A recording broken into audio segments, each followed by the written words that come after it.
এদিকে জুমার পরেই যুক্তরাজ্যে ডক্টর ইউনূসের ওপর আওয়ামী লীগের হামলা, তবে কোনো প্রতিবাদ করেনি যুক্তরাষ্ট্রের সরকার। বিপরীতে আওয়ামী লীগের পক্ষ নিয়ে কথা বলেছে জাতিসংঘ। এবার দাবির কথা শোনা যাচ্ছে শেখ হাসিনার ক্ষমতা ফিরিয়ে দেওয়া হবে। তবে এক কথায় বলতে গেলে ডক্টর ইউনূসকে অপমান করল যুক্তরাজ্য সরকার। তাহলে কি দেশে ফিরেই পদত্যাগের সিদ্ধান্ত নেবেন ডক্টর মোহাম্মদ ইউনূস? তা নিয়ে থাকছে বিস্তারিত। Ambulante muerde y mutila Oreja Sereno durante operación. আমরা সেই সুদপুর ইন্দুসকে লন্ডন থেকে আমরা প্রতিহত করব, জুতা মারব। জয় বাংলা, জয় বঙ্গবন্ধু। ইউনূসকে জুতা মারার কর্মসূচি। যদি এই ব্রিটেনের বৈঠক ফেল করে, তাকে খুব অপমান অপদস্থ হয়ে বাংলাদেশ থেকে বেরিয়ে যেতে হবে। প্রধান উপদেষ্টার সঙ্গে বৈঠক করতে অস্বীকৃতি জানিয়েছেন ব্রিটিশ প্রধানমন্ত্রী। ব্যাখ্যাটা একদম সিম্পল। একজন নোবেল বিজয়ী, আমি মনে করি না একজন নোবেল বিজয়ী এই ধরনের খুনি মার্ডার আর হইতে পারে। এর জন্য আমরা তাকে সম্মান দেওয়ার মতো সে কিছু করে নাই, বাংলাদেশের জন্য করে নাই, হয়তো অন্য দেশের কিছু করতে পারে, কিন্তু আমরা তাকে একদম খুনি করে হত্যাকাণ্ডের ভিতর দিয়ে অনেক রক্তের হুলিকলার ভিতর দিয়ে একটা নৈরাজ্য অবৈধভাবে ক্ষমতা দখল করেছেন। তিনি অবৈধ ক্ষমতা এই বিষয়ে ডক্টর ইউনূস তিনি অ্যাওয়ার্ড ছাড়াই বাংলাদেশে ব্যাক করতেছে। আপনার যুক্তরাজ্য তিনি গেছে একমাত্র এই অ্যাওয়ার্ডের জন্য, আর এই অ্যাওয়ার্ডকে ঘিরেই ডক্টর ইউনূসের এত স্বপ্ন, যারা নাকি ডক্টর ইউনূসকে সমর্থক। দর্শক, এতক্ষণ দেখছিলেন খুবই গুরুত্বপূর্ণ সংবাদের ভয়ানক কিছু শিরোনাম। শুরুতে শিরোনাম দেখে বুঝে গেছেন আজকের সংবাদটি কতটা গুরুত্বপূর্ণ এবং কতটা আকর্ষণীয়। দর্শক, আজকের বাংলা খবর 13 জুন 2025 বাংলাদেশ আপডেট নিউজে আপনাকে স্বাগত জানাচ্ছি। আপনারা জানেন ডক্টর ইউনূস সম্প্রতি লন্ডনে অবস্থান করছেন এবং সেই লন্ডন অবস্থানকে ঘিরে পুরা লন্ডন শহরেই আওয়ামী লীগ নেতাদের ছড়াছড়ি হয়ে গিয়েছে। জুমার পরে ডক্টর ইউনূসের উপর কঠিন হামলার অ্যাকশন নিয়েছিল আওয়ামী লীগ এবং কিছু কিছু স্থানে হামলাও করেছে আওয়ামী লীগের নেতাকর্মীরা। দর্শক, লন্ডনে এত আওয়ামী লীগের নেতাকর্মীরা আসলো কোথা থেকে, একটা প্রশ্ন এসেই যায়। তো বলে রাখি, বাইরের দেশে যত আওয়ামী লীগ ছিল তারা কিন্তু ডক্টর ইউনূস এবং তার প্রেস সচিব শফিকুর রহমান সবাই যেহেতু লন্ডনে গিয়েছে এবং তাদেরকে হামলা করার জন্য, অপমান করার জন্য বাইরের দেশ থেকে আওয়ামী ছাত্রলীগের নেতাকর্মীরা লন্ডনে অবস্থান করেছে, লন্ডনে চলে গিয়েছে। দর্শক, সেখানে গিয়ে হুলস্থুল কাণ্ড, হামলার পর হামলা, ঘেরাওয়ার পর ঘেরাও চলতেছে। ভয়ানক কিছু তথ্য আমাদের হাতে এসেছে। পাশাপাশি আমরা শিরোনামে একটা জিনিস আপনাদের দেখাইনি, সেটা হলো শেখ হাসিনার একটা কল রেকর্ড আবারও ফাঁস হয়েছে, যেখানে ভয়ানক কিছু ঘটেছে এবং ঘটাতে চাচ্ছে বলে সেই তথ্য সেখানে ফাঁস হয়েছে। দর্শক, চলুন আমরা লন্ডনে কি হচ্ছে এই মুহূর্তে সেটা দেখে আসি, তারপর আমরা শেখ হাসিনার মূল আকর্ষণ পয়েন্ট হচ্ছে শেখ হাসিনার সেই কল রেকর্ডটি। তো আমরা লাস্টে সেটা দেখবো, আশা করি সঙ্গেই থাকবেন। তো দর্শক, চলুন স্ক্রিনে। ব্যাখ্যাটা একদম সিম্পল। একজন নোবেল বিজয়ী, আমি মনে করি না একজন নোবেল বিজয়ী এই ধরনের খুনি মার্ডার আর হইতে পারে। এর জন্য আমরা তাকে সম্মান দেওয়ার মতো সে কিছু করে নাই, বাংলাদেশের জন্য করে নাই, হয়তো অন্য দেশের কিছু করতে পারে, কিন্তু আমরা তাকে একদম খুনি দেশদ্রোহী ব্যক্তি মনে করিয়া আমাদের দেশে বিদেশের কাছে বিক্রয় করিয়া যাইতেছে। ডক্টর মোহাম্মদ ইউনূস বাংলাদেশের জন্য কোনো কিছুই করেন নাই, তা নিজের জন্য করেছেন। বরং বাংলাদেশের নিরীহ মানুষ, গরিব মানুষের কাছ থেকে তিনি সুদের টাকা নিয়ে তিনি নোবেল পেয়েছেন, কিন্তু বাংলাদেশের সুখ দুঃখে, বন্যা খরাতে কোনো সময়ই তিনি বাংলাদেশের মানুষের পাশে ছিলেন না। মেটিকুলাস ডিজাইনের ভিতর দিয়ে 5ই আগস্ট বাংলাদেশের স্বাধীনতাকে ধ্বংস করার ষড়যন্ত্রে বাংলাদেশের নির্বাচিত একটি সরকারকে তিনি মেটিকুলাস ডিজাইন করে হত্যাকাণ্ডের ভিতর দিয়ে অনেক রক্তের হুলিকলার ভিতর দিয়ে একটা নৈরাজ্য অবৈধভাবে ক্ষমতা দখল করেছেন। তিনি অবৈধ ক্ষমতা এই বিষয়ে ডক্টর ইউনূস তিনি অ্যাওয়ার্ড ছাড়াই বাংলাদেশে ব্যাক করতেছে। আপনার যুক্তরাজ্য তিনি গেছে একমাত্র এই অ্যাওয়ার্ডের জন্য, আর এই অ্যাওয়ার্ডকে ঘিরেই ডক্টর ইউনূসের এত স্বপ্ন, যারা নাকি ডক্টর ইউনূসকে সমর্থন করে তাদের আসলে মুখে এত প্রশংসা যে এই দেখো আমরা কোন সরকারকে বসাইছি, এই দেখো আমরা ডক্টর ইউনূসকে বসাইছি, যেই ডক্টর ইউনূসকে আপনার ব্রিটিশ সরকারও ডাইকা নিয়া অ্যাওয়ার্ড দেওয়ার জন্য রিকোয়েস্ট করে। আসুন তাদের এগেনস্টে একটা কথা বলি, বা তাদের যে মুখের হাসি, একটু আমরা এই বিষয়টা কথা বলি। প্রথমত হচ্ছে ডক্টর ইউনূস কি এই অ্যাওয়ার্ডটি পাচ্ছে ব্রিটিশ সরকারের কাছ থেকে? আমি যদি বলি যে তিনি পাচ্ছে আবার পাচ্ছে না, বিষয়টা যেন কেমন কেমন হয়ে গেল না। আমি এই বিষয়টা আপনাদের ক্লিয়ার করতেছি। প্রথমত হচ্ছে ডক্টর ইউনূস আপনার যুক্তরাষ্ট্রে 4 দিনের সফরে যান, আর এই 4 দিনের সফরকে কেন্দ্র করে যখন নাকি তিনি লন্ডনে পাড়ি জমান, আর লন্ডন সরকার আরেক দেশে পাড়ি জমান। বুঝলেন না? অনেকে জানেন ইতিমধ্যে যে ঘটনা কি, ডক্টর ইউনুস আপনার যুক্তরাষ্ট্রে পাড়ি জমান আর ব্রিটিশ সরকার যায় কানাডাতে। তাহলে ডক্টর ইউনুসকে কতটুকু সম্মান জানালো বলেন তো? এখন অনেকেই বলাবলি করতেছেন যে ওনাকে অ্যাওয়ার্ড দিবে। এই বিষয়টা কথা বলি। প্রথমত হচ্ছে ডক্টর ইউনুস আমাদের বাংলাদেশে সরকারে বসছে আপনার 1 বছর অলমোস্ট হয়ে গেছে। আর এই 1 বছরের ভিতরে তিনি আপনার 10 বার তিনি বিভিন্ন দেশে সফর করছে। মানে বাংলাদেশে তিনি ইতিহাস মনে করেন ভাই একটা লেখা দিয়ে গেছে, বুঝছেন?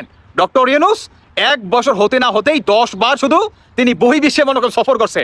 অনেকেই বলেন দেশকে তিনি 50 বছর অ্যাডভান্স করে দিবে, আগিয়ে নিয়ে যাবে। শুনেন, তাদের উদ্দেশ্যে বলতেছি 50 বছর না, 50 বছর আরো পিছিয়ে নিয়ে যাবে, বুঝছেন? ডক্টর ইউনুস তিনি যতবার আপনার এই কি বলে 10 বার তিনি সফর করছে এক এক দেশে, তিনি বাংলাদেশের স্বার্থে যান নাই। তিনি শুধু গেছে তার নিজের স্বার্থে, তার এনজিও কিভাবে আরেকটু ডেভেলপ করা যায়, তার গ্রামীণ ব্যাংকটা আরেকটু কিভাবে সুনাম করা যায়, বা তার মাধ্যমে তার রেফারেন্স বা সেই সূত্র ধরে কিভাবে আরো একটি সুদখোরের অ্যাওয়ার্ড নেওয়া যায়। এটি হচ্ছে তার আরেকটা মাস্টার মাইন্ড, বুঝছেন? আর এই মাস্টার মাইন্ডকে কেন্দ্র করেই ব্রিটিশ সরকার চরম অপমান করলো এই ডক্টর ইউনুসকে। আমি বলতে চাই মানে ঘরে ঢেকে নিয়ে আপনার অনেকটা জুতার বাড়ি মারলো যুক্তরাষ্ট্র সরকার ডক্টর ইউনুসকে। কিভাবে জুতার বাড়ি মারলো দেখেন। ডক্টর ইউনুসকে ডাকাইলো যুক্তরাজ্য অ্যাওয়ার্ড দেওয়ার জন্য। তার নাকি আপনার সেই কি বলে ব্রিটিশ সরকার নাকি যে লিজ করছে সেই লিজে নাকি ডক্টর ইউনুসের নাম আছে। তো এখন তিনি যদি ডাইকা থাকে তাহলে তিনি কানাডা কেন চলে গেলেন বলেন তো? আর ডক্টর ইউনুসের জন্য যেই আপনার হোটেলটা নাকি নির্ধারণ করা হয়েছে, সেই হোটেলেও তিনি হোটেলের সামনে গেট দিয়া ওই যে রাস্তা থেকে ফুল ছিঁড়া মারবো, তার এই সৌভাগ্য হয় নাই। তাকে পুলিশ প্রশাসন, যুক্তরাজ্যের ব্রিটিশ পুলিশ সবাই সেই হোটেলের পিছনের যে দরজা আছে না ভাই, যেই দরজা দিয়ে নাকি আপনার যারা নাকি বাথরুম পরিষ্কার করে, ফ্লোর পরিষ্কার করে, তারা ঢোকে, বুঝতে পারছেন? তো ডক্টর ইউনুসকে সেই দরজা দিয়ে মনে করেন ঢোকানো হয়েছে হোটেলে। কতটুকু মর্যাদা পাইছে? আরো কারণ আছে। এখন যদি ডক্টর ইউনুসকে আপনার সেই পুরস্কারটি দেয় তাহলে এই পুরস্কারের আসলে ভ্যালুটা কোথায় রইল বলেন তো ভাই? আমি আপনাদের কাছে প্রশ্ন রাখতেছি, সেই পুরস্কারের ভ্যালুটা কোথায়? মানে আপনি আমাকে আপনার বাসায় দাওয়াত দিলেন, দাওয়াত দিয়ে আপনার দরজা আপনি তালা মাইরা আপনি গেলেন আরেক বাসায়, আর আমি তো মিষ্টি মুষ্টি নিয়ে চলে আসলাম আপনার বাসায়। আইসা দেখি আপনার বাসা তালা মারা। আরে ভাই আজীব ঘটনা, আপনি আমার দাওয়াত দিলেন, আপনি চলে গেলেন আরেক বাড়িতে, এটা হইলো? এখন কি করতে হবে? আমি আপনাকে ফোন করলাম, আরে মিয়া আপনি আমার দাওয়াত দিলেন, দাওয়াত দিয়ে আপনি নিজেই নাই আপনার ঘর দুয়ার আপনি তালা টালা মাইরা চলে গেছেন আরেক দেশে, এটা হইলো? তখন আপনার আমি কি বললাম যে ভাই আমার বাড়ির পিছনে আরো একটা দরজা আছে, আমার যেই পিয়ন আছে বা আমার নাকি যেই বাসার আপনার কেয়ারটেকার আছে উনি জানে কিভাবে পিছনে দরজাটা খুলে দিতে হয়। তো ডক্টর ইউনুসের সেম ঘটনা হয়েছে, বুঝতে পারছেন? তো যারা নাকি বর্তমান লাফালাফি করতেছেন, দেখেন দেশের কোনো কিছু ভালো হয় নাই, সোজা বাংলায় কথা ভালো। উনি যে অ্যাওয়ার্ডটা পাইছে একটাবার দেখেন তো উনি কেন পাইছে? ওনার সুদের ব্যবসার জন্য পাইছে, বুঝতে পারছেন? শুনেন আরো একটি কথা বলি, উনি যে আপনার 29 সাল না 30 সাল পর্যন্ত 5 বছরের যেই কর ফাঁকির যেই তিনি একদম স্ট্যাম্প করে লিখে নিছে, উনি যেই 5 বছর আপনার বাংলাদেশে কোনো কর দিবে না, এই কর দিয়ে বাংলাদেশে 3 থেকে 4টা আরো পদ্মা সেতু বানান গেত। এতটুকু আপনাদেরকে বলে দিলাম, বুঝছেন? 3 থেকে 4টা আরো পদ্মা সেতু বানানো যাইতো। তাহলে উনি কি দেশের ভালো করলো না খারাপ করলো? অনেকে বলবেন যে ভাই অনেক ভালো করছে। কেমনে করলো? কারণ উনি টাকা পাচার করে নাই। ওনার আমলে এই আপনার 1 বছর হতে না হতেই 1000 কোটি টাকা প্লাস অলরেডি পাচার হয়ে গেছে, বুঝতে পারছেন? অলরেডি পাচার হয়ে গেছে। যারা নাকি ডক্টর ইউনুসকে মানে কেন্দ্র করে মুখে ফেনা তোলেন, বন্ধ করেন, কেমন বন্ধ করেন। আর আপনার যুক্তরাজ্যে তো উনি কি বলে ভুয়া ভুয়া স্লোগান, জুতার বাড়ি, উমুক বাড়ি, তুমুক বাড়ি তো খাইলই, জুতা টুতা মনে করেন ফেঁকে মারছে, ফুলের জারো ফেঁকে মারছে, পচা ডিম ফেঁকে মারছে, এইটা ফেঁকে মারছে, সেটা ফেঁকে মারছে। এর থেকে অপমানজনক ঘটনার হতে পারে? উনি যদি 5 আগস্টের পরে আপনার বাংলাদেশের সকল জনগণের সরকার হতো তাহলে আজকে আইসা ওনার এই দিন দেখতে হইতো না। কিন্তু না, উনি হয়েছে নির্ধারিত একটা গোষ্ঠীর মনে করেন সরকার, এনসিপি সরকার, নাপা পার্টি সরকার। তো খাওয়াক এখন নাপা, বুঝেন নাই? জড়াইলে তো নাপা খাইবো, ব্যথা হইলেও নাপা খাইবো, যাই কিছু হোক তার মুখে নাপা সিরাপ ঢেলে দেওয়া হবে, আর কোনো কথা চলবে না। আর কিছু বলতে চাই না। দর্শক বন্ধুরা, বাকিটা আপনাদের ব্যক্তিগত মতামত অবশ্যই জানিয়ে যাবেন যে এই নোবেলটা পাওয়া না পাওয়া সমান কথা।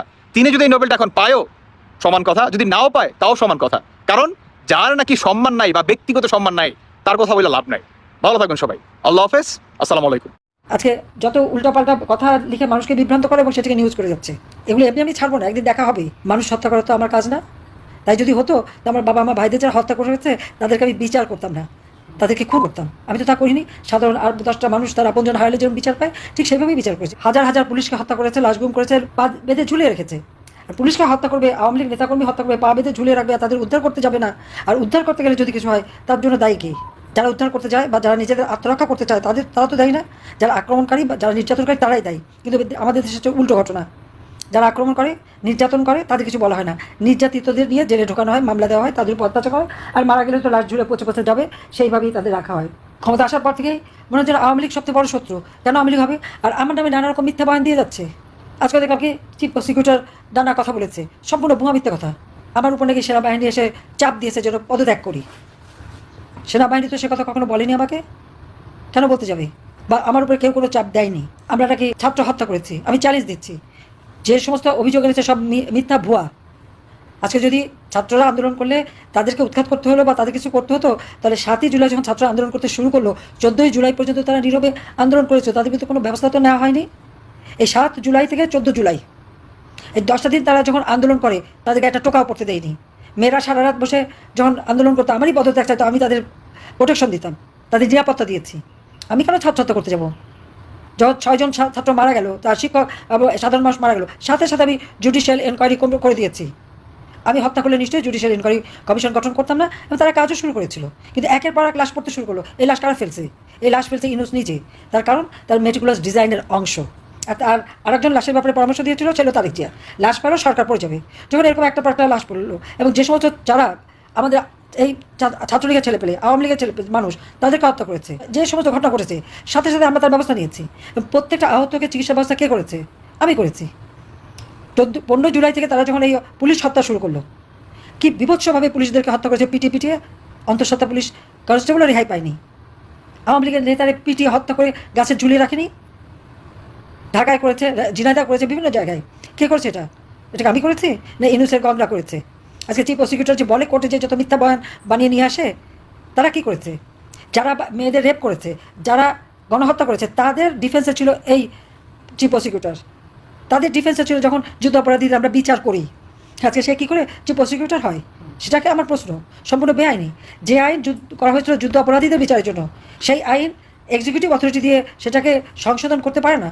সংশোধন করতে আবার সেই পার্লামেন্টও সংশোধন করতে হবে। সেই আইন সংশোধন করে এখন ওখানে আমাদের বিচার এবং যত মিথ্যা বয়ান, গণভবনে নাকি রাত্রেবেলা আমাকে এসে চাপ দিল রিজাইন করতে হবে। না, চাপ তো দেয়নি, বরং প্রত্যেক মানা করছে, যে নিষেধ করেছে যেন আমি পদত্যাগ না করি। আমার দলের লোক আমাকে কিছুই বলেনি। যখন 34 জন নিহত হলো, এই আবু সাঈদের পরিবার থেকে শুরু করে সবাইকে আমি ডেকে নিয়ে এসে তাদের প্রতি আমার সিম্প্যাথি দেখাই, আর্থিক সহায়তা দিই। প্রত্যেকটা আহতকে আমি চিকিৎসা করি। আমার ডাক্তার সামন্তলাল সেন এবং ডাক্তার রোকেয়া যে হাসপাতালের প্রতিটি রুগীকে দেখে আসে, প্রতিটি হাসপাতালে যে তাদেরকে দেখে এসেছি, প্রত্যেকটা আর্থিক সহায়তাও দিয়ে এসেছি, নগদ টাকা দিয়ে এসেছি। আর চিকিৎসার জন্য সমস্ত খরচ আমি করেছি। আমি হত্যা করলে আবার এই চিকিৎসা করবো কেন? মানুষ হত্যা করা তো আমার কাজ না।